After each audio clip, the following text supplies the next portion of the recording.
औज़ुबिल्लाहिमिनश्शैतानिर्रजीम बिस्मिल्लाहिर्रहमानिर्रहीम. Our today's topic of discussion is management of hospital laundry services.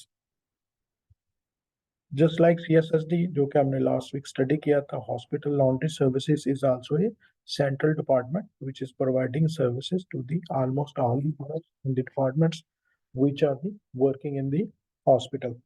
So hospital laundry service is responsible for providing the safe, clean and adequate quantity of linen to the different units and departments of the hospital for the smooth service delivery.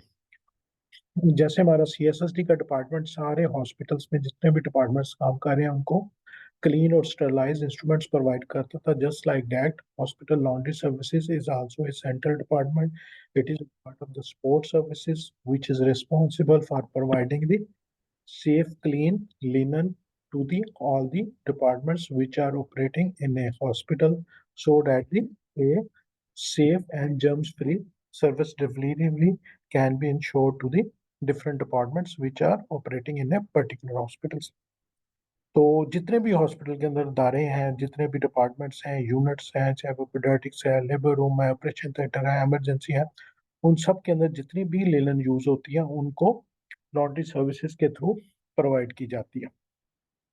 तो उसमें different types की linen को हम classify करते हैं. जैसे हमने last time instruments को क्लासिफाई किया था, इसी तरह लिनन जो है हमारे पास क्लीन लिनन होती है, यूज्ड लिनन होती है, इन्फेक्टेड लिनन होती है और हेल्थ लेबाइल या हीट लेबाइल. हेल्थ लेबाइल ने हीट लेबाइल लिनन जो है ना वो होती है.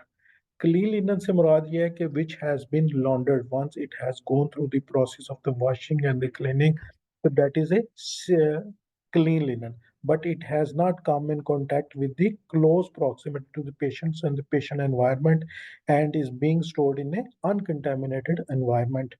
तो क्लीन लिनन वो है जो वॉशिंग के प्रोसेस से गुजर चुकी है, जो लॉन्ड्री के सारे प्रोसेस से गुजर चुकी है और अभी तक जो है ना वो हॉस्पिटल पेशेंट या पेशेंट के एनवायरनमेंट के साथ कांटेक्ट में नहीं आई. सॉइल्ड लिनन जो होती है, यूज लिनन होती है, that is all the linen which is irrespective of the state occasionally contaminated bye the blood and body fluids. के साथ कोई भी जो लिनन है जो कि एक दफा कबर्ड से बाहर आ गई है, एक दफा जो बेड के ऊपर बिछ गई है, इट डज नॉट मैटर कि that has been used by the patient और नॉट, उसको हम सॉइल्ड लिनन या यूज्ड लिनन ही कहेंगे.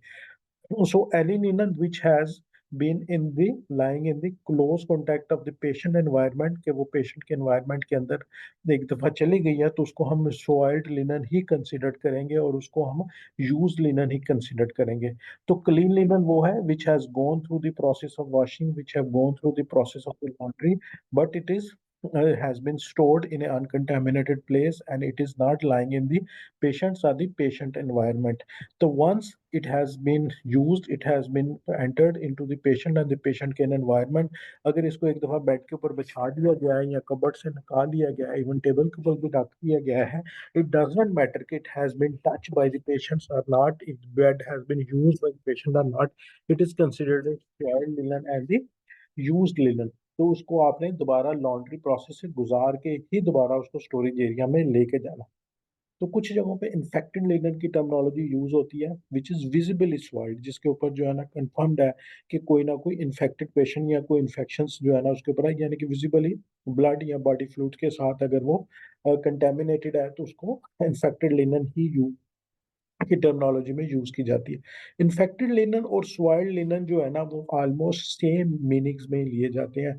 सॉइल्ड लिनन इन्फेक्टेड लिनन उसमें कोई बहुत ज्यादा फर्क नहीं है. इन्फेक्टेड मोस्टली हम उसको कह देते हैं जहाँ इसके ऊपर हमें कोई visible contamination of the blood and body fluid of the patient नजर आती है, उसको हम कह देते हैं infected patient.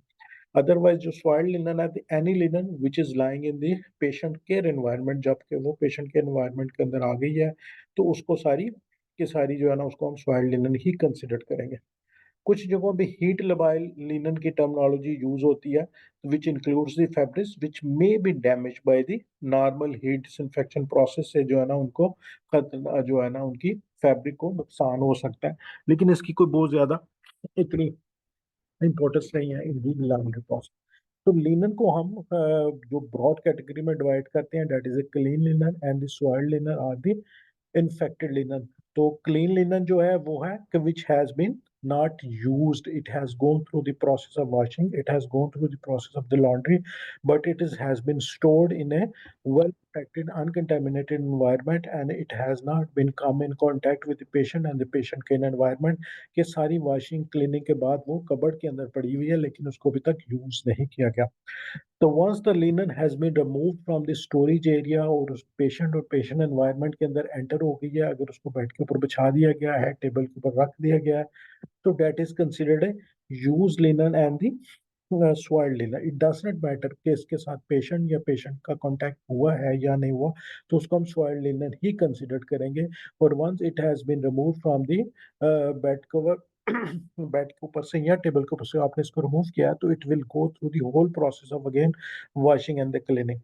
Sometimes the soil linen which has a visibly contaminated by the blood and body fluids, तो उसको हम इन्फेक्शियस लिनन जो है ना कहते हैं, जिसके ऊपर हमें क्लियरली नजर आ रहा होता है कि that has been contaminated by the blood and body fluids, कि अगर उसके ऊपर कोई यूरिन लग गया, किसी का स्टूल लग गया, किसी की स्पूटम है या किसी का थूक वगैरह है पेशेंट की, तो जो कि हमें आंखों से नजर आ रहा है कि इसके ऊपर लगा हुआ, तो उसको हम समटाइम इन्फेक्टेड लिनन भी कंसिडर करते हैं. लेकिन ब्रॉडरली there are the two categories, that is the clean linen and the soiled linen, used linen and the infected linen. तो जब हम हॉस्पिटल लॉन्ड्री सर्विसेज की बात करते हैं with respect to the Pakistan, तो there are the 4 business models which are operational in Pakistan. Number one is the rental system. In the rental system में क्या होता है जी, हॉस्पिटल के पास ना तो लिनन होती है, ना ही उनके पास लॉन्ड्री होती है, यानी कि उनके पास जो लिनन है, जो कपड़ा है, वो भी उनका अपना नहीं होता, ना ही उनके पास कोई लॉन्ड्री सर्विसेज होती हैं. तो hospital does not own its own linen and hires the laundered linen from the outside contractor. तो hospital come in contract with another service provider, कि जिसकी अपनी लॉन्ड्री है, जिसकी अपनी लिनन है, वो सारी चीजें जो है जितनी भी, तो उसके साथ वो कॉन्ट्रैक्ट करता है and that provides the services to the hospital. So in the rental system, the hospital does not own the linen, does not own the laundry services, and they are not investing anything into this important segments. Or that is very cost effective. Definitely, they have a contract with the outside service provider, which is responsible providing the linen and washed and clean linen to the hospital on the daily basis as per their requirements.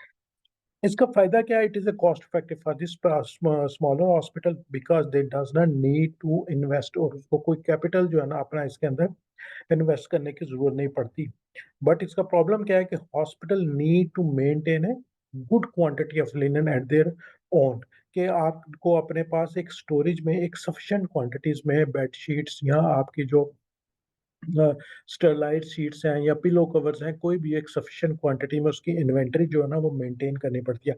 Because if there is any disruption of the services, if there is any incidents happening at the site of the laundry service provider, जो है अगर उसके laundry के ऊपर कोई incidence हो जाता है, तो वो डायरेक्टली इफेक्ट करेगा आपकी सर्विस डिलीवरी को. फॉर एग्जाम्पल, अगर कोई धरना हो जाता है कि आप तक लिनन जो है वो नहीं पहुंच सकती, या उसकी जो मशीन वगैरह खराब हो जाती है, तो उसका प्रोसेस डिस्टर्ब हो जाती है, whenever there is a strike at the laundry जो कि आपको सर्विस प्रोवाइड करता है, उससे भी आपकी सर्विस डिलीवरी जो है ना वो कंप्रोमाइज हो जाएगी. So the first business model which is working, that is a rental system. Rental system में क्या होता है कि आपकी लिनन भी आपकी नहीं है और लॉन्ड्री भी आपकी नहीं है. You have a contract with a service provider which is managing the all these things. इसका फायदा क्या होगा कि it is a cost effective. Hospital does not need to invest it. उनको किसी किस्म का कैपिटल जो है ना वो अपना इन्वेस्ट करने की जरूरत नहीं है. But it required the hospital to maintain a sufficient quantity and sufficient inventory of the hospital linen. उसमें बेड शीट्स कह लें, पिलो कवर कह लें, स्टरलाइट शीट्स जो हैं, जो भी आपकी लिनन के साथ यूज होती है, that need to be maintain in a sufficient quantities to use whenever there is any disruption in the services. दूसरा इसका नुकसान क्या होगा कि आपके जो सर्विस प्रोवाइडर है, if anything happen at there side, के जो सर्विस प्रोवाइड कर रहे हैं उसके पास कोई प्रॉब्लम हो जाती है, तो that is going to affect your service delivery. तो this is the first business model which is reference to the laundry services Pakistan में काम कर रहा है. Then there is a second business model जिसको हम कहते हैं कंट्रेक्चुअल सिस्टम. कंट्रेक्चुअल सिस्टम में क्या होता है? In contrast to the rental system, the hospital has its own linen, कि हॉस्पिटल की लिनन तो अपनी होती है, यानी कि उन्होंने जो जो भी कपड़ा इस्तेमाल करना है, वो बेड शीट्स हैं, कवर हैं, स्टरलाइट शीट्स हैं, जो भी है, यूनिफॉर्म्स हैं, वो सारी की सारी वो खुद परचेज करते हैं। They own their own linen, but they do not have their laundry. वो उनके पास कोई लॉन्ड्री की फैसिलिटी नहीं होती। So they again coming in contract with another service provider, जो कि उनसे लिनन कलेक्ट करता है, और after through going through the process of laundry and going through the process of washing, उनकी जो लिनन है उसको वो वापस कर देता है। तो इसमें क्या होता है कि आपने अपनी लिनन जो है ना वो खुद खरीद ली है, आपने कपड़े आपने खुद खरीद लिए हैं, और you have a contract with the service provider जो कि आपको सर्विस प्रोवाइड कर रहा है। इसमें अगेन दो मॉडल्स काम कर रहे होते हैं। There is a one is the on campus and other is the off campus जो है ना मॉडल। ऑन कैंपस में क्या होता है, द सर्विस प्रोवाइडर इंस्टॉल्ड कि हॉस्पिटल जो है उनको प्रेमिसेस प्रोवाइड करता है, उनको स्पेयर प्रोवाइड करता है, और वहीं पे वो अपनी लॉन्ड्री सर्विसेज जो है ना वो डेवलप कर देते हैं। लेकिन ज्यादातर जो बिजनेस मॉडल है, contractor has their own space जहाँ पे वो अपनी लॉन्ड्री सर्विसेज जो है ना वो उसको प्रोवाइड करता है। सो रेंटल सिस्टम हॉस्पिटल की ना तो लॉन्ड्री होती है और ना ही उसकी लिनन होती है। In contractual system they have a linen available with them, वो उनको अपनी चॉइस की लिनन जो है ना वो खुद खरीदते हैं और उसको इस्तेमाल करते हैं। जब आप रेंटल कंट्रैक्चुअल सिस्टम में काम करते हैं, तो again you have a contract with the outsider and external stakeholders, and there is a chances of the mixing of the linen. हो सकता है कि आपकी जो लिनन है उसमें दूसरे हॉस्पिटल के साथ भी मिक्स हो सकती है, क्योंकि वो contractor may be providing services to the multiple hospital. ये तो डेफिनेट है, वो एक हॉस्पिटल के साथ तो काम नहीं कर रहे होंगे। और there is a chances of the mixing of the linen, क्या हो सकता है, there is a possibility you have a very good quality of linen. तो कंट्रैक्टल सिस्टम में आपके पास ये ऑप्शन होती है कि आप अपनी मर्जी से, अपनी चॉइस से, अपने according to your resources you can choose your own linen. और when you have a contract with the service provider, there is a chances of mixing of your linen with the other, तो आपकी वो quality जो है ना कई दफा चीजें रिप्लेस भी हो जाती हैं।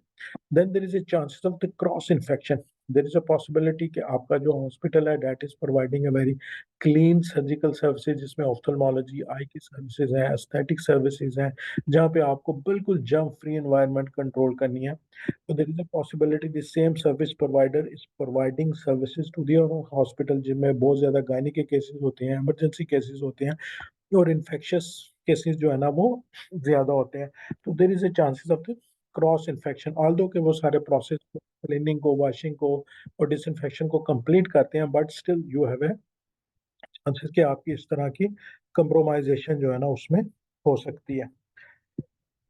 देर इज ए थर्ड मॉडल जिसको हम कहते हैं कोऑपरेटिव सिस्टम, जो है लॉन्ड्री सर्विसेज के अंदर पाकिस्तान में काम कर रहा है। Where the group of hospital के जो हॉस्पिटल जो है किसी एरिया में जो है 10-12 जो है हॉस्पिटल्स हैं, दे ज्वाइन हैंड टुगेदर के वो एक ज्वाइंट वेंचर कहते हैं, and develop their own laundry and single laundry services which is providing services to all the hospitals.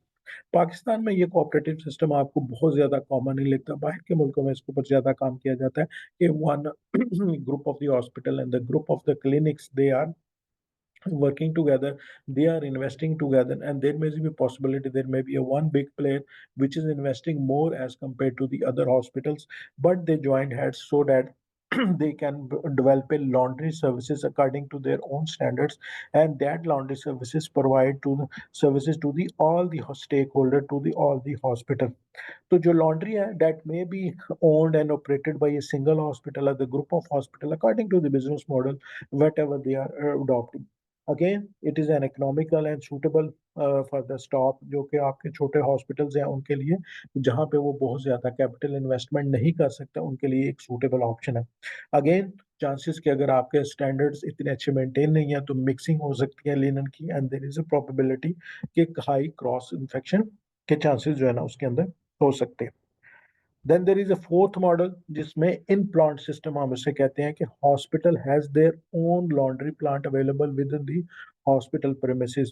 They have their own laundry, they have their own linen, and they have their own staff, and everything is being done and operated by the hospital, and it is very cost effective for the bigger hospital. अगर आपका hospital बहुत बड़ा है जहाँ पे आपकी requirement of linen ज़्यादा है, तो then it is a cost effective, क्योंकि बाहर के कंट्रैक्टर से जब आप करेंगे तो everybody is charging with the per sheet या पर पिलो कवर या पर बेडशीट जो आपसे चार्जेस लेते हैं।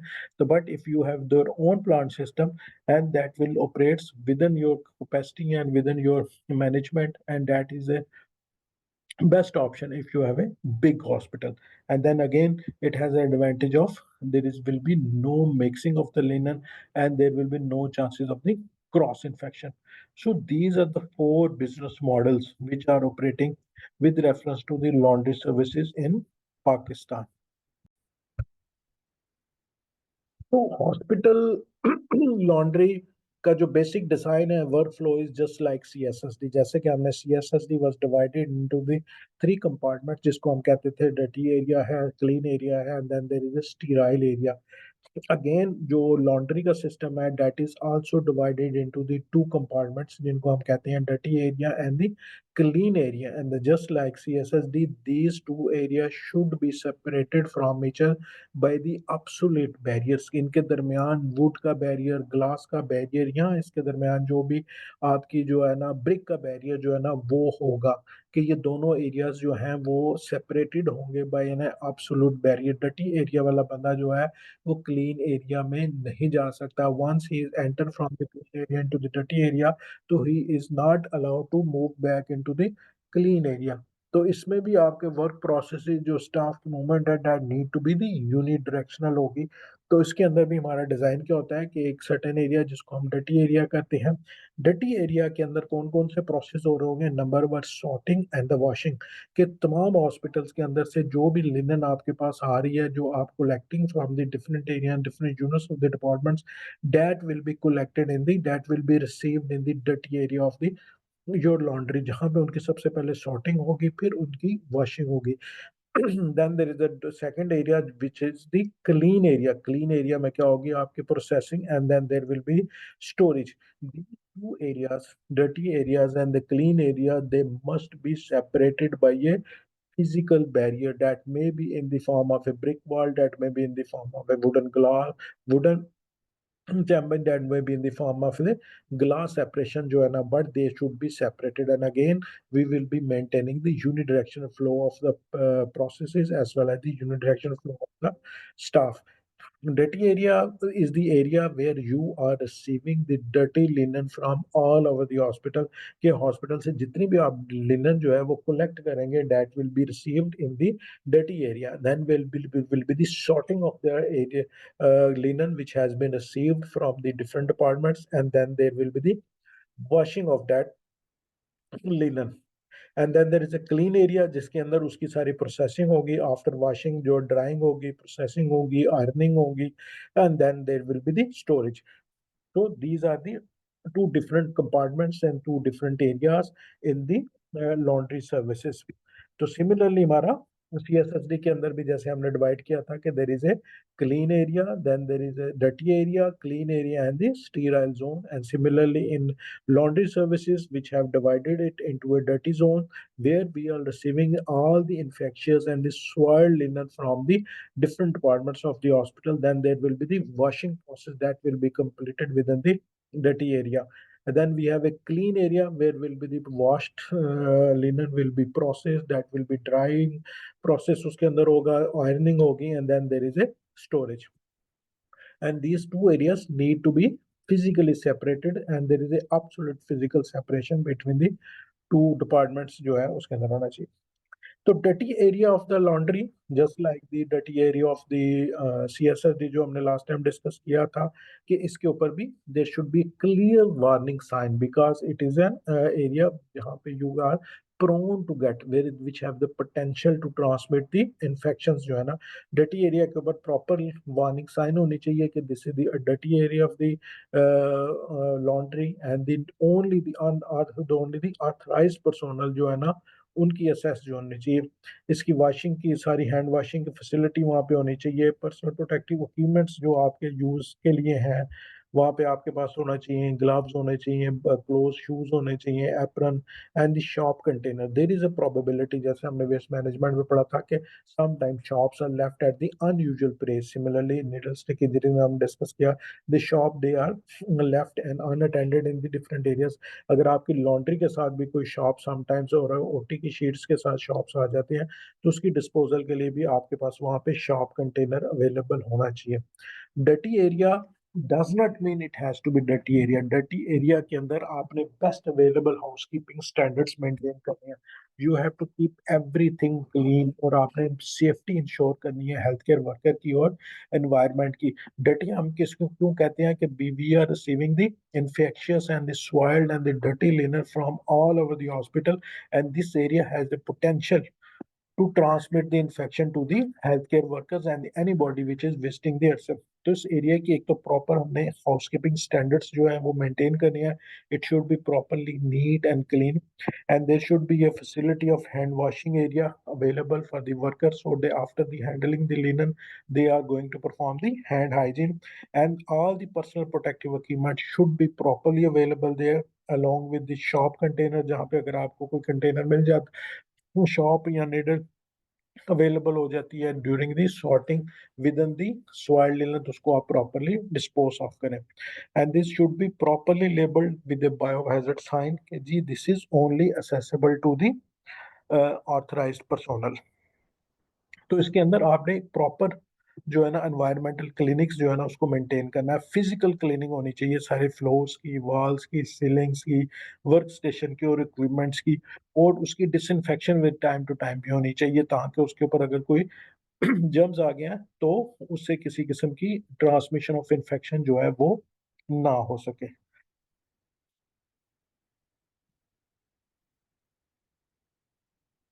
तो हाउसकीपिंग इक्विपमेंट्स जो भी आपने डर्टी एरिया के अंदर यूज करना है, mop heads and dirty area, वो that should not be used in any other area of the hospital. हमारे यहाँ पे बेसिक हाउसकीपिंग स्टैंडर्ड्स हैं कि अगर डर्टी एरिया के लिए स्पेशली हमारे अक्सर हॉस्पिटल में आपने देखा कि आईसीयू के अंदर या इधर उधर जो है वॉशरूम के अंदर जो मॉप्स यूज हो रहे होते हैं, same mops are being used in the other areas of the hospital, whereas they are the most infection. तो वॉशरूम के या दूसरे डर्टी एरिया के जो मॉप्स होते हैं, जो बायोमेडिकल जो इक्विपमेंट्स होती हैं, cleaning housekeeping equipment, that should not be coming out. तो हाउसकीपिंग के लिए वहाँ पे जो आप मॉप्स यूज कर रहे हैं, जो वैक्यूम यूज कर रहे हैं, that should be limited to the dirty area and that should not be use into the clean area, otherwise you will be the transmitting the infection from the dirty area into the clean area. जो इसलिए जो है इनके mob heads जो हैं वो equipment, that should also be washed separately so that they are not causing the any transmission infection to the clean area. So we have divided the laundry services, laundry area जो उसका physical design है, जो उसका basic workflow design है, into the dirty area and into the clean area. Dirty zone is meant for sorting and the washing of the linen. Dirty area is the area where you will be receiving the used and the soiled and infected linen from all areas of the hospital. Dirty area has to be properly contained and housekeeping standard has to be maintained to the at par in the dirty zone के. आपके पास वहां पे उसकी cleaning के लिए जो आपने equipment use करना है, दैट शुड बी सेपरेट. उसकी वॉशिंग जो है वो उसकी सेपरेट होनी चाहिए, और उसके अंदर आपके पास तमाम हाउस कीपिंग फैसिलिटीज अवेलेबल होनी चाहिए, हैंड वॉशिंग फैसिलिटी है, पर्सनल प्रोटेक्टिव इक्विपमेंट जो है ना वो सारा का सारा अवेलेबल होना चाहिए, so that your dirty area is not going to be used as a potential, that does not going to be a source of a transmission of infection to your workers as well. तो आपके workers की safety और बाकी सारी चीजें जो है ना उसको प्रॉपरली आपने गियर अप करना है. सो डर्टी एरिया के बाद आपका जो है क्लीन जोन होता है, जिसके अंदर आफ्टर वॉशिंग जो है ना आप उसको सारे प्रोसेस को करते हैं. तो this is the physical design, जो इंफ्रास्ट्रक्चर है वो हमें इसका इस तरह डिजाइन कर दिया. Then there is a process कि जी आपके हॉस्पिटल में जितनी भी लीनन यूज हुई है, जो आपके स्पोर्ट डिपार्टमेंट से हो सकती है, आपके ओटी से, लैब से, इमरजेंसी से, तो उसको हम क्या कहते हैं, सॉइल्ड लिनन. अपने ज़हन में एक चीज बिठा लें, सॉइल्ड लिनन कौन सी है, used linen, linen which has come out of the cabinet, which has come out of the cupboard. कोई भी लिनन जो है जो कि वॉशिंग के बाद वहां पे गई थी, वॉश होने के बाद, क्लीन होने के बाद, लेकिन एक दफा वो इशू हो गई, उसको बेड के ऊपर बिछ गई, और इट डजंट मैटर कि that bed has been used by patient और once any linen that has come and has entered into the patient care environment, तो उसको हम soiled linen ही consider करेंगे. तो every soiled linen, every used linen should be considered infectious, कि जी that is a potential source of transmission of infection to the other people, कि यहाँ से transmission of infection हो सकती है. तो पहला स्टेप्स क्या है कि हमने सॉइल लिनन को कलेक्ट करना है from the different areas of the hospital. फिर हमने उसको डर्टी एरिया में ट्रांसफर करना है जहाँ पे उसकी सॉर्टिंग होगी, वेटिंग होगी, और then will be the washing of that linen. और वॉशिंग के बाद आपने उसकी ड्राइंग करनी है, उसकी आयरनिंग करनी है, प्रेसिंग करनी है, इंस्पेक्शन करनी है।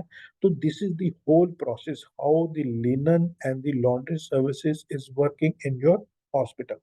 तो सबसे पहला जो हमारा स्टेप है that is the collection of the linen. Just like जैसे कि हमने हॉस्पिटल वेस्ट मैनेजमेंट में हमने पढ़ा था कि we are going to collect the hospital waste that is being generated into the different segment and the different areas of the hospital.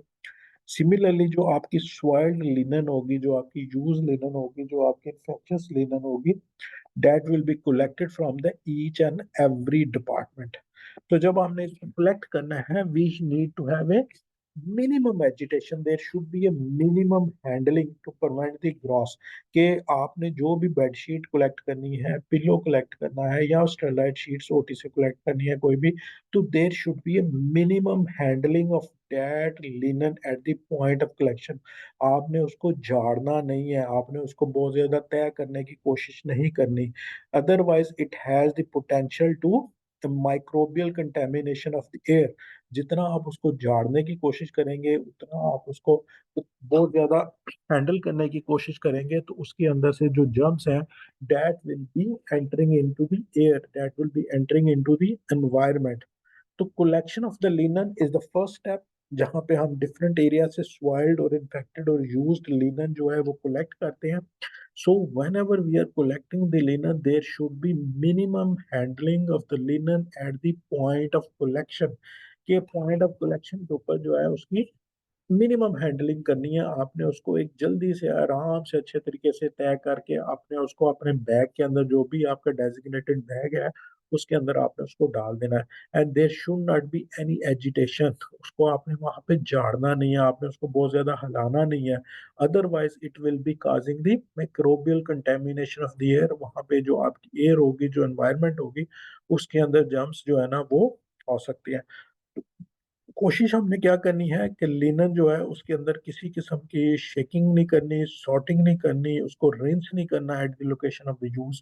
कि बहुत सारे लोग हैं वो ओटी के अंदर या इधर उधर जो है उसको, जो ब्लड के साथ सॉइल्ड होती है उसको कई दफा वहां पे पानी के टब के अंदर जो है ना रख देते हैं, ये चीजें रखते हैं।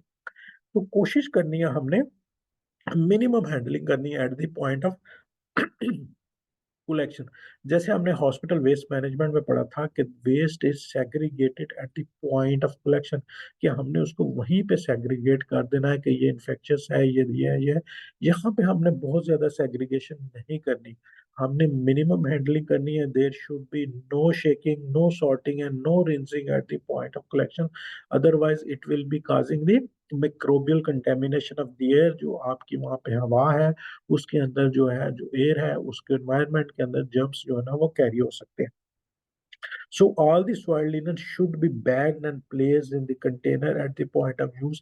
कि जो भी आपका डेजिग्नेटेड बैग है जिसके अंदर आपने उसको लेके जाना है, जो आपकी डेजिग्नेटेड ट्रॉली है जिसके अंदर आपको उसको ट्रांसपोर्ट करना है, उसको जो है वो आपने उस बैग के अंदर आराम से रख देना। तो अगर कोई लिनन हैवीली कंटेमिनेटेड है, जैसे हम शुरू से कह रहे थे कि any linen, used linen, infected linen जो है, सॉइल्ड लिनन को सेम तरीके से हम यूज करते हैं। सम टाइम इन्फेक्टेड लिनन की टर्मिनोलॉजी हम यूज करते हैं कि linen which has been visibly contaminated with the blood and body fluid, जिसके ऊपर हमें नजर आ रहा है कि ब्लड लगा हुआ है, यूरिन लगा है, स्टूल लगा हुआ है, तो उसको हम सम टाइम इन्फेक्टेड लिनन भी कह देते हैं। अगर नहीं भी लगा हुआ तो then every use linen is considered infectious. तो जो अगर हैविली कंटेमिनेटेड है बॉडी फ्लूइड्स के साथ, तो उसको हमने ट्रांसपोर्ट करना है डबल बैग के अंदर in such a manner that there is a no leakage. कि उस बैग के अंदर आप उसको डबल बैग के अंदर डाल सकते हैं, ट्रिपल बैग के अंदर डाल सकते हैं, ताकि रास्ते में किसी किस्म की लीकेज ना हो, किसी किस्म की पिलफरेज रास्ते में जो है ना वो देखने के लिए ना मिले।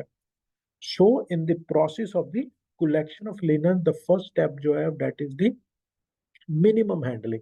कि at the point of collection जो है आपने लिनन को मिनिमली हैंडल करना है to prevent the microbial contamination of the air. There should be no shaking, no sorting, and no rinsing at the point of collection, and you have to be pack it and bagged in the designated container and the designated trolley in a proper way. If you have a heavily contaminated linen available जहाँ पे आपको visibly soil नजर आ रही है, so that may be packed into a double bag or even a triple bag to prevent the leakage on the way. तो यहाँ पे आपने पॉइंट ऑफ कलेक्शन के ऊपर मिनिमली हैंडल करना है। तो which bag you are using, definitely उसकी कलर कोडिंग आप अपने हॉस्पिटल के स्टैंडर्ड्स के मुताबिक कर सकते हैं, but it should be carry a sign of this soil liner, कि आपको उसके ऊपर बायो हैजर्ड की साइन जो है ना वो क्लियरली होनी चाहिए, so that people knowing that this is dangerous, this is infectious. तो आपने जो भी बैग यूज करना है उसके अंदर प्रॉपर बायो हैजर्ड साइन उसके ऊपर लगी हुई होनी चाहिए। The once you have collected the linen at the point of collection, at the point of use, with minimum handling, there is no shaking, there is no rinsing, and there is no sorting at the point of collection. तो फिर आपने उसको transport करना है। Transport करने के लिए अक्सर इस तरह की ट्रॉलीज हमारे पास अवेलेबल होती हैं हॉस्पिटल्स के अंदर सॉइल लिनन के लिए। इस तरह की ट्रॉलीज भी अवेलेबल होती हैं, sometime have like this. Every hospital has a its own design and its own according to resources to prevent the spillage, के आपकी फ्लूइड रेजिस्टेंट कंटेनर्स ऐसे नहीं होने चाहिए जिसके अंदर कोई पॉइंट्स हो, जिसके ऊपर जो शार्प एजेस हो, जहाँ पे आपके बैग्स की पंक्चर होने का या लीक होने का खतरा होना चाहिए। तो जितने भी हमारे बैग्स हैं which contains the soil linen, जो कि हमने उसको देखे हैं, तो हमने उसको जो है ना उसमें ट्रांसपोर्ट करना है डिफरेंट ट्रॉलीज के अंदर, बिन्स के अंदर, जो भी रास्ते में पॉसिबल है। तो हमने उसको इस तरह की ट्रॉलीज जो है preferably they should be covered. अब ये जो ट्रॉली है we have a disposable bag here, कि ये बैग जो है ट्रॉली के अंदर से आपने कलेक्ट करनी है, that bag will be removed in the end. And this is the other type of the trolley जिसमें आपके पास डिस्पोजेबल बैग्स नहीं है but all bags are placed in one trolley. और स्वाइल लिनन, अगर आपने ये स्वाइल लिनन के लिए यूज कर रहे हैं तो आफ्टर द ट्रांसपोर्टेशन आपने ट्रॉली को प्रॉपरली क्लीन भी करना है। कुछ हॉस्पिटल्स हैं उनमें इस तरह की ट्रॉलीज यूज होती हैं, प्रेफरेबली जो है ना इस तरह की ट्रॉली होनी चाहिए विच इज प्रॉपरली कवर्ड। ये जो इस तरह की ट्रॉलीज हैं ये भी बड़ी अच्छी हैं because it does not carries the transmission के चांसेस कम होते हैं। डिस्पोजेबल बैग्स होता है, ट्रॉली की बहुत ज्यादा आपको मेंटेनेंस नहीं करनी पड़ती। This is good but if it is advisable that should be the covered, कि इसके ऊपर प्रॉपर कवर होना चाहिए जस्ट लाइक दिस, कि आप रास्ते में किसी किस्म की एयरबोर्न इन्फेक्शन जो है, कोई trans microbial contamination of the air जो है ना वो पॉसिबल ना हो। तो once it has been collected, it should be transported using these trolleys and the bags which are available।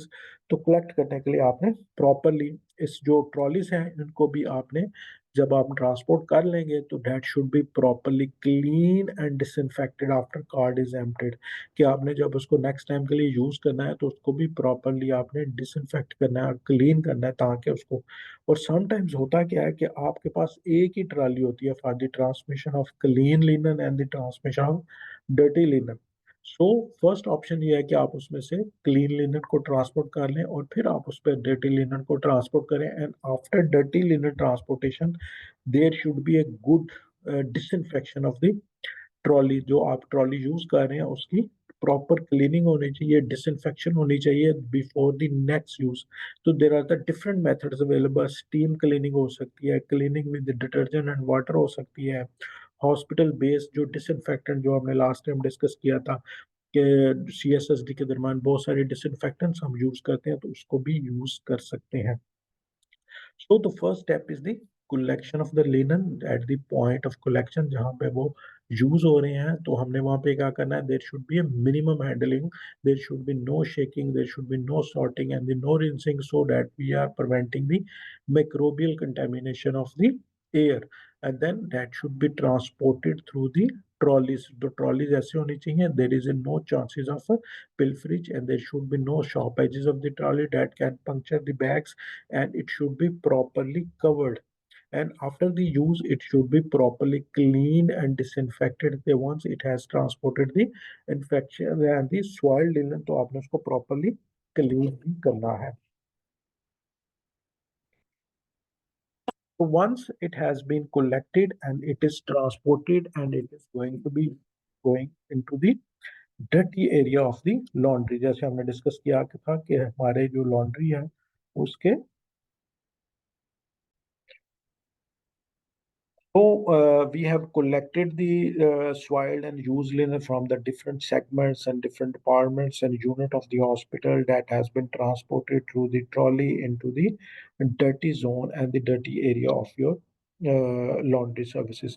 And in the dirty zone, we have a two process, that is the sorting and the washing, and then there will be clean zone जहाँ पे drying, folding और उसकी storing की जाएगी. First step जो है that is the sorting of the linen जो है वो हमारे पास आएगी. सॉर्टिंग ऑफ द लिनन जो है उससे हमारा क्या मुराद है कि हमने अपनी जो है लिनन को sorted into the different segments में, डिफरेंट कैटेगरीज में उसको जो है ना हमने डिवाइड करना होता है.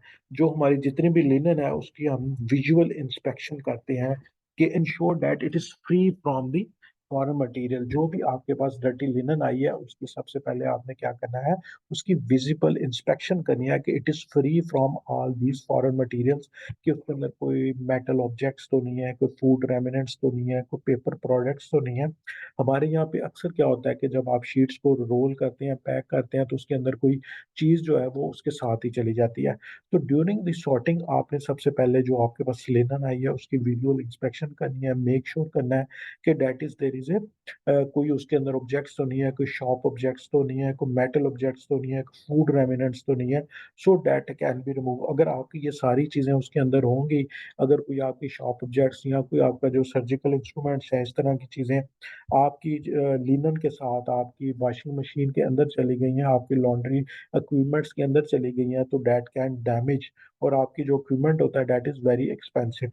So the first thing is that we have to inspect the linen which has been collected and transported to look for any metal objects, any food remnants. So हमने उनको जो है ना वो सारा उसको उसमें से रिमूव करना है और उसको अलग करना है.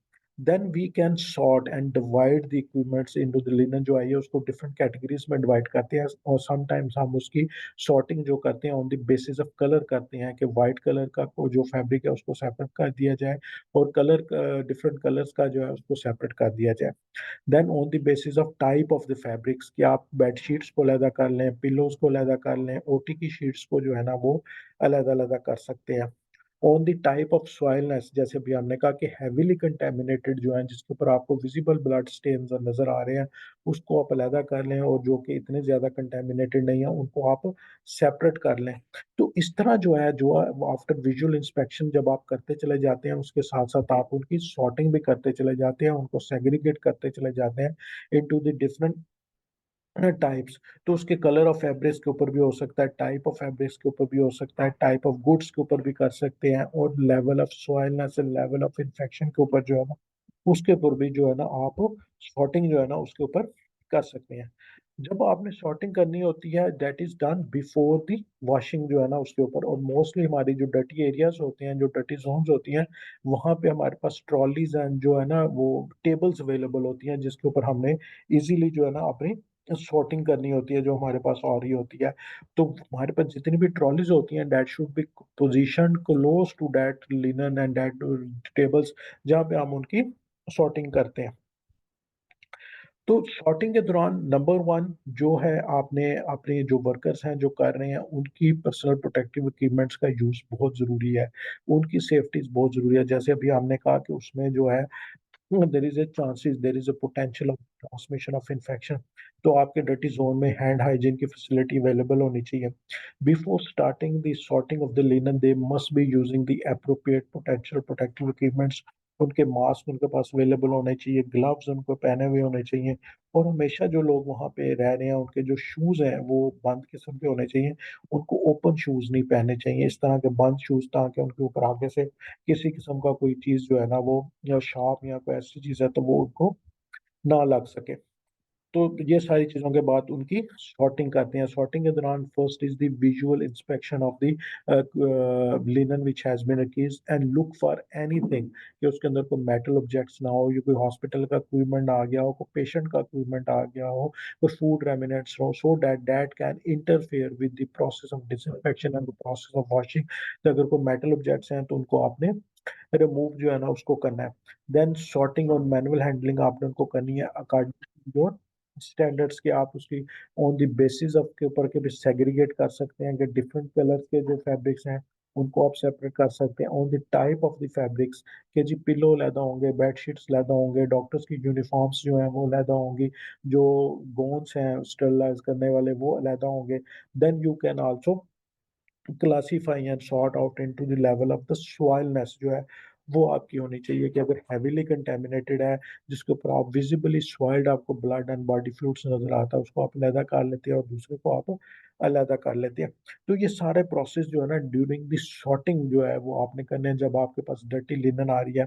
And there should be a very good communication और between the workers as well as the senior, कि अगर उनको कोई ऐसी चीज वहां पे नजर आती है विच इज एडवर्स चीज है तो वो उन्होंने अपने सीनियर को उसके बारे में बताना है। किस तरह की कोई इक्विपमेंट नजर आती है and all these people should be properly supervised. और कोशिश करनी चाहिए आइडियली, हमारे यहाँ पे तो लॉन्ड्री में फर्श के ऊपर सारी डर्टी लॉन्ड्री पड़ी होती है, तो अमूमन होता यह है कि we have a tables available in the dirty zone जिसके ऊपर लॉन्ड्री लिनन लॉन्ड्री को अनलोड किया जाता है। और वहीं पे अगर कोई फ्लोर के ऊपर गिर जाती है तो that floor is also considered an infectious, और उसकी प्रॉपरली आपको बाद में क्लीन करनी पड़ती है। तो जब आपकी ये क्लीनिंग हो गई है, जब आपकी सॉर्टिंग होगी, आपने उसको सॉर्ट आउट कर लिया है, तो then the process of the washing जो है वो स्टार्ट होगा। वॉशिंग के लिए हमारे पास हैवी वॉशर्स अवेलेबल हैं, then there is a washer extractors available हैं, and then there is a continuous batch washer जो है वो भी अवेलेबल होते हैं। तो डिफरेंट किस्म की वॉशिंग इक्विपमेंट जो है ना हमारे पास हैवी किस्म के वॉशर्स होते हैं जो कमर्शियल यूज के लिए होते हैं, और वॉशर प्लस एक्सट्रैक्टर्स होते हैं जिसके अंदर वॉश भी होते हैं और फिर आप उसको एक्सट्रैक्ट भी कर सकते हैं पानी वगैरह उसका। और कंटिन्यूस बैच वॉशर्स होते हैं जो कि उसको कंटिन्यूसली वॉश करते हैं। पहली फेज में वॉश होता है, फिर एक्सट्रैक्ट होता है, देन उसमें जो है ना उसकी ड्राई होती है। तो डिफरेंट किस्म का इक्विपमेंट उसके लिए हम यूज करते हैं। ये जो वॉशिंग हम कर रहे होते हैं इसके अंदर जो मोस्टली ऑटोमेटेड प्रोसेस चल रहे होते हैं, उसका साइकिल टाइम आप इजीली जो है ना उसको आप सेट कर सकते हैं उसके ऊपर। उसके अंदर प्री वॉश की भी ऑप्शन होती है, वॉश की भी ऑप्शन होती है, रिंस की। वाटर लेवल आपने उसके अंदर डिसाइड करना होता है कि आपने उसके ऊपर कितना वाटर लेवल रखना है, कितना पानी आपने उसके लिए देना है। Then you can select the temperature, कि आपके वॉश साइकिल का टेम्परेचर कितना होगा। अगर आपने उसके अंदर कोई डिसइंफेक्टेंट डाला है तो ब्लीच डाला है तो आपने उसको कितनी देर के लिए वॉश करना है। देन द केमिकल, और जो उसके अंदर आपने डिसइंफेक्टेंट या कोई ऐसी चीज यूज करनी है तो उसको, तो आपके लिए जो है ना वो सारी चीजें जो है ना इसके अंदर एडजस्ट करना जो है ना that is a very easy task. Mostly ये ऑटोमेटेड प्रोसेस होता है जिसके अंदर ये मशीन्स के अंदर जो है ना ये सारी की सारी ऑप्शन जो है ना वो अवेलेबल होती हैं।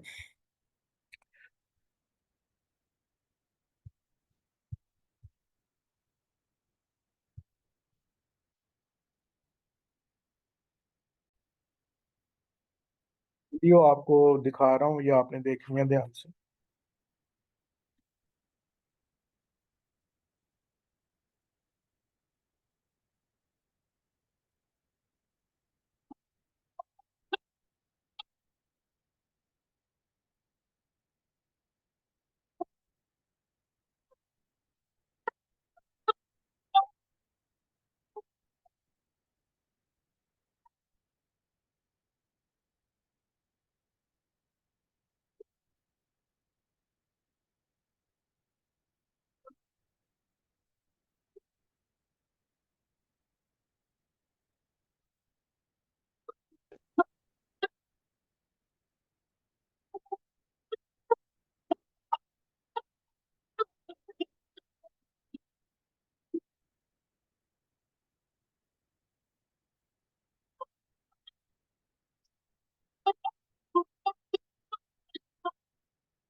तो जैसे अभी हमने डिस्कस किया था कि इसके जो फिजिकल स्ट्रक्चर में we have a clean side and we have a dirty side available.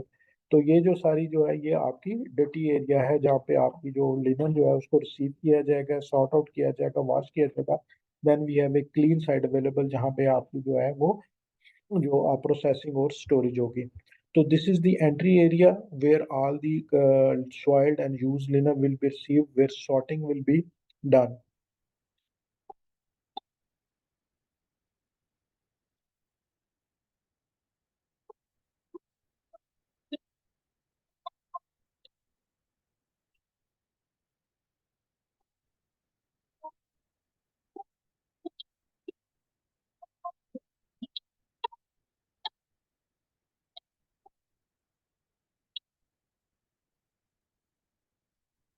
तो स्पॉटिंग के बाद ये आपके पास जो है ना बड़े बड़े हैवी वॉशर्स अवेलेबल हैं जिसके अंदर जो लिनन जो है वो सॉर्टिंग के दौरान जैसे हमने कहा कि हमने उनकी फिजिकल इंस्पेक्शन करनी है, उसके अंदर कोई रेमिनेंट्स जो मौजूद है उनको रिमूव करना है, देन अकॉर्डिंगली उसको डिफरेंट कैटेगरीज में डिवाइड करके no we are entering into the washing process there जो है this is the dirty side of the laundry.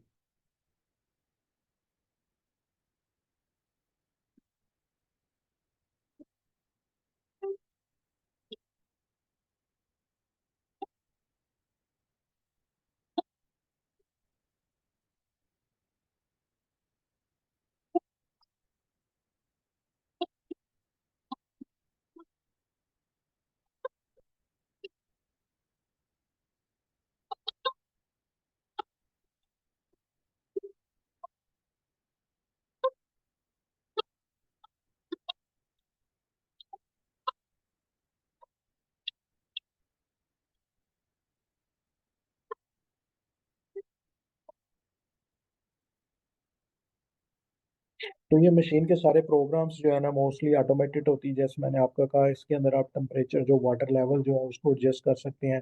You can make adjustment accordingly कि आपने प्री वॉश करना है, वॉश करना है या रिंस करना है। समटाइम्स जो आपका हैविली कंटेमिनेटेड एरिया होती हैं, लिनन होती है, जैसे मैंने कहा कि विजिबली सॉइल्ड है, तो उसमें हम समटाइम्स जो है ना प्री वॉश का ऑप्शन लेते हैं कि पहले उनको डिसइंफेक्टेंट के साथ प्री वॉश किया जाता है और फिर उसको आगे वॉश किया जा सकता है। Similarly temperature of the water जो आप इसमें यूज कर रहे हैं अकॉर्डिंग टू द रिक्वायरमेंट उसको कर सकते हैं। जैसे हमने शुरू में डिस्कस किया कि कुछ हमारे पास लिनन है which is a heat labile which can be damage, which can be compromised by the high temperature, तो उसके लिए भी आप अपना टेम्परेचर सेट कर सकते हैं।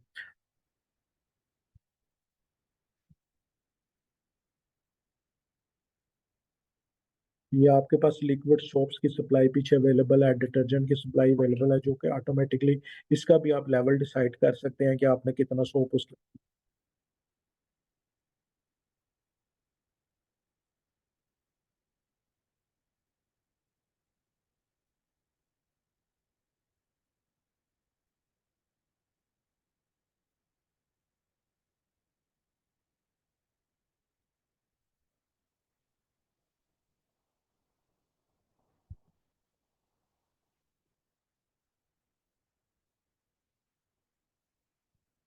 ये इन्होंने ऑप्शन दिया हुआ है कि जो क्लीन एरिया और डर्टी एरिया के दरमियान एक हाइजेनिक फिल्टर्स है।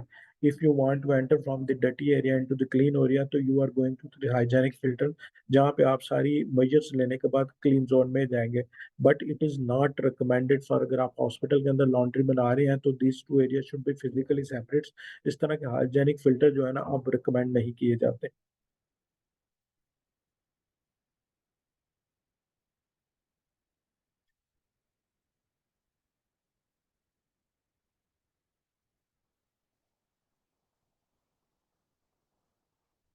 No she has entered into the clean side. इसमें अगर आप देखेंगे तो आपका डर्टी जोन जो है, clean zone, they are separated by a physical barrier, by absolute physical barriers.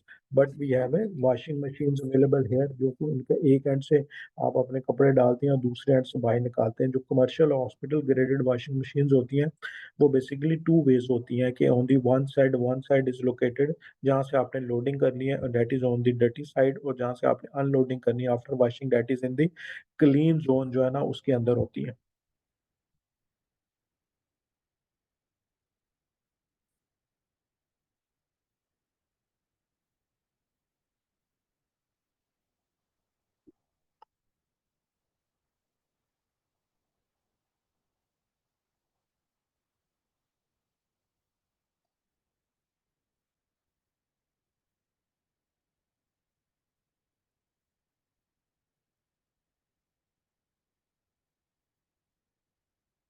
ये उन्होंने आपको बैरियर वॉल दिखाई हुई है कि डर्टी और क्लीन जोन के दरमियान there is an absolute barrier.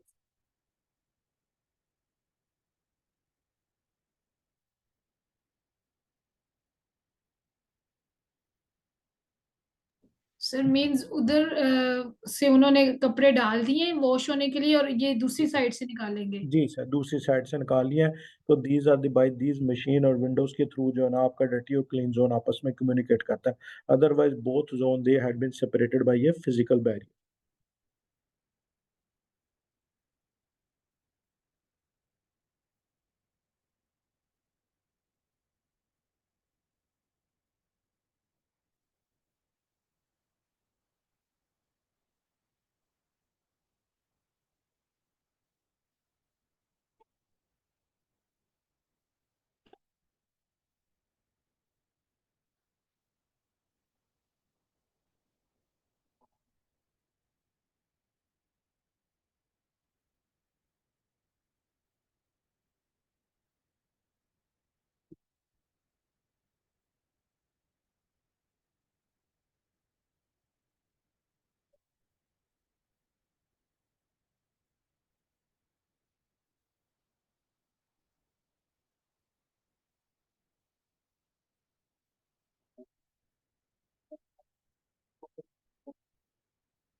अभी अब आपने जो है ना वो सारे जो कपड़े हैं उनका वॉशिंग के बाद निकाल लिए हैं, एक्सट्रैक्शन सारी हो गई है। Then there is a drying जो है ना उसकी की जाती है।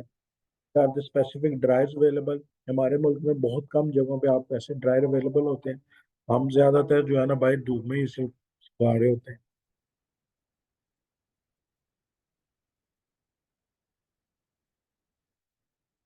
जी मिस्टर अब्दुल।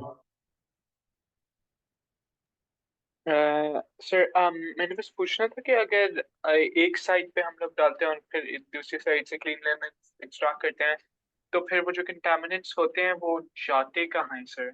वो क्या डायरेक्टली किसी सोर्स से कनेक्टेड होते हैं या जब आप वॉशिंग करते हैं अ, तो वॉशिंग के जैसे मैंने आपको बताया कि वॉशिंग के प्रोसेस के अंदर जो है ना वो सारा कुछ हो रहा है। देर इज ऑप्शंस अवेलेबल, जैसे मैंने अभी कहा कि जब आप उसके पास हैविली कंटेमिनेटेड अगर होता है जिसके ऊपर विजिबली सॉइल्ड होता है, तो उसको समटाइम्स आप डर्टी लॉन्ड्री के अंदर रिंस कर लेते हैं उसको किसी डिसइंफेक्टेंट के अंदर, और उसको थोड़ा सा जो है ना उसके अंदर से वो कंटेमिनेशन को रिमूव किया जाता है।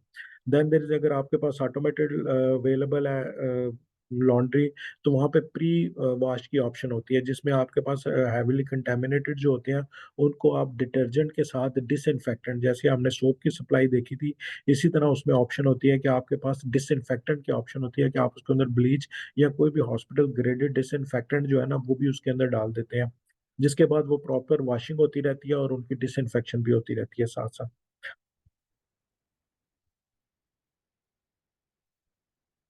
जी अब्दुल, ठीक है।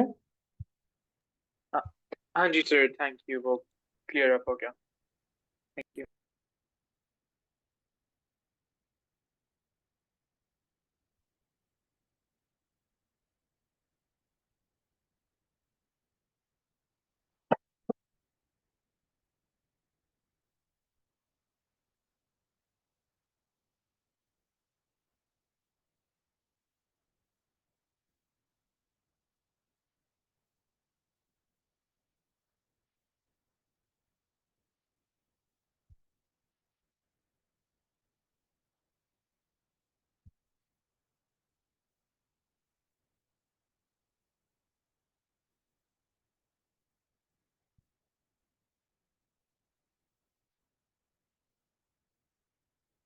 तो वंस जब आप वॉश कर लेते हैं और उसके बाद उसको ड्राई कर लेते हैं तो next step is the ironing. उसको जो है ना प्रॉपर उसको प्रेस किया, तो different equipments are available press के लिए। जो आपकी बड़ी शीट्स हैं वो तो इजीली प्रेस हो जाती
आयनिंग के बाद आपके पास जैसे आपने कलेक्शन के लिए ट्रॉलीज रखी होती हैं, इसी तरह डिस्ट्रीब्यूशन के लिए, स्टोरेज के लिए भी आपके पास ट्रॉलीज अवेलेबल होती हैं।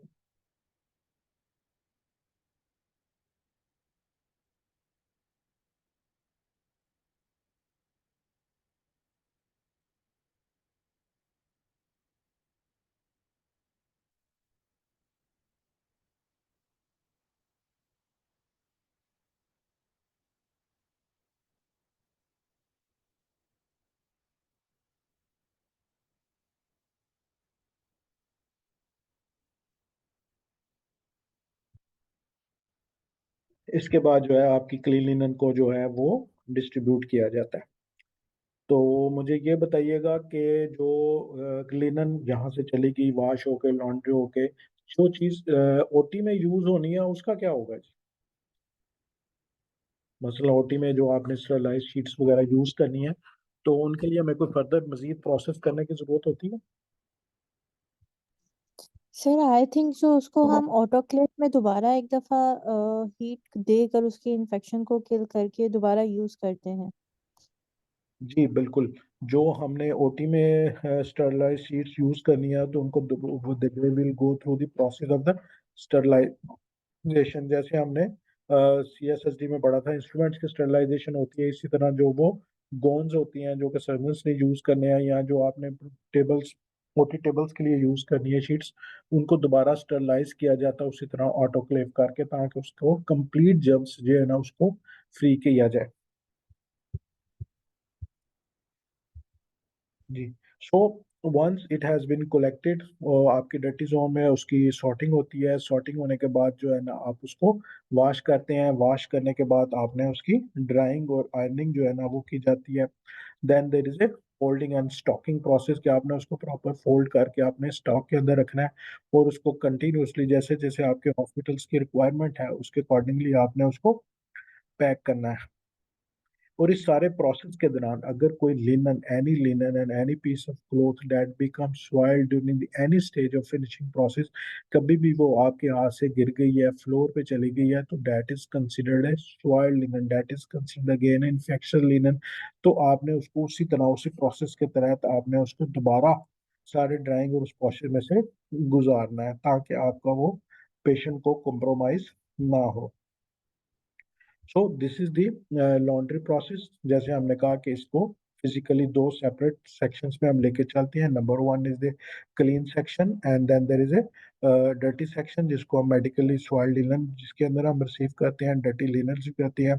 These two section should be physically separated. ये हमारा जो बेसिक एम है कि इनके दरमियान जो है वो फिजिकली सेपरेशन होनी चाहिए। अगर आप यहाँ पे देखें तो इन्होंने कुछ सेग्रीगेट किया हुआ है कि अगर आपका बहुत ज़्यादा सॉइल्ड लिनन है तो उसको आप सेपरेटली भी वॉश कर सकते हैं, और बहुत ज़्यादा सॉइल्ड लिनन नहीं है तो आप उसका नॉन मेडिकल वॉशिंग जो है ना उसके अंदर भी कर सकते हैं।